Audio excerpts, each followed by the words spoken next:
Hello আসসালামাইকুম, hi everyone, welcome to my channel. আমি শুভ আপনার নতুন একটা ভিডিও নিয়ে হাজির হলাম। ভিডিওটা হলো ভেজিটেবল রোল কীভাবে বানাতে হয় আজকে আমি দেখাবো।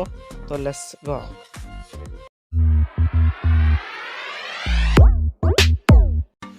স্টোরে আমি একটা কড়াই নিলাম, কড়াইয়ের মধ্যে হাফ কেজি পরিমাণ ময়দা দেব,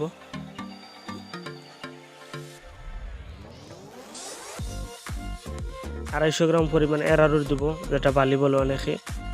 অ্যারারুট দিলাম 250 গ্রাম পরিমাণ। আমি চাউলের গুঁড়ি দিব 150 গ্রাম পরিমাণ। আমি চাউলের গুঁড়ি আগে ব্লেন্ডার করে রাখছিলাম। এখন আমি পরিমাণ মতো লবণ দেব।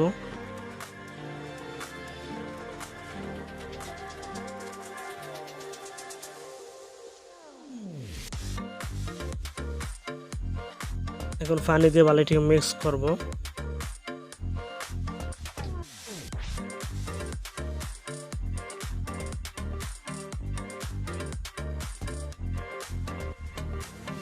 অবশ্য খুব ভালোভাবে নাড়ায় ছেড়ে মিক্স করতে হবে।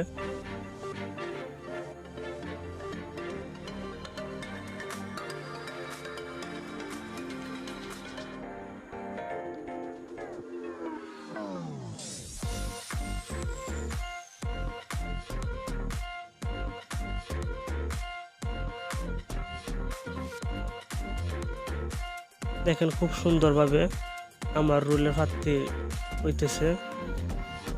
এটা খুব সুন্দর, পাতলাও না ঘন না, এভাবে রাখতে হবে আটা আটা ভাবে।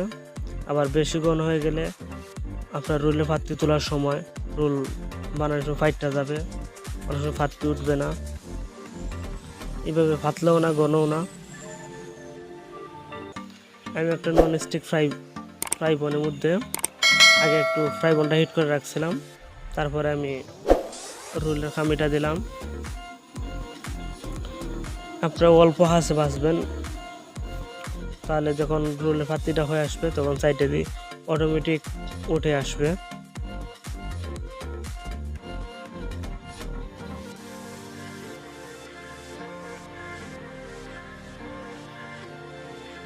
দেখেন আমার পাত্তি সাইডে কিন্তু অটোমেটিক উঠে আসতেছে। পরে হাত দিয়ে টান দিলে অটোমেটিক উঠে আসবে। ওই দেখেন আমার রোলের পাত্তিটা কত সুন্দর হয়েছে। এখন আমি রোল বানাবো।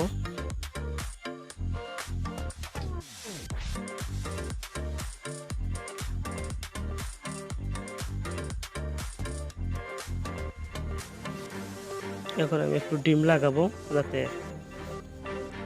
বালাইটি আটা ধরে রোলটা ছুটে না।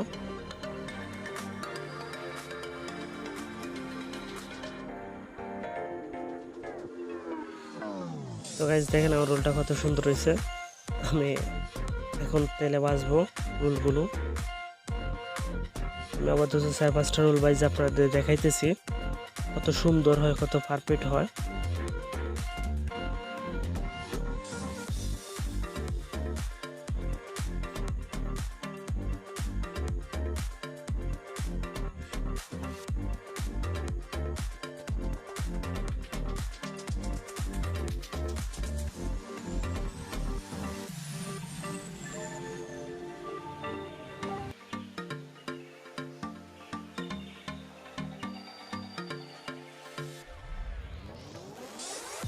দেখুন রোলের কালার কি সুন্দর কালার আসছে। আমার রোলটা হয়ে গেছে ভাজা, খুব সুন্দর মচমচা আসছে। তো গাইস আমার চ্যানেল নতুন হয়ে থাকলে অবশ্যই চ্যানেলটাকে সাবস্ক্রাইব করবেন, পাশে থাকা বেল আইকনটা অবশ্যই অন করে দিবেন যাতে পরবর্তী ভিডিওটা সবার আগে আপলোড হতে পারেন। থ্যাংক ইউ গাইস আমার ফুল ভিডিও দেখার জন্য।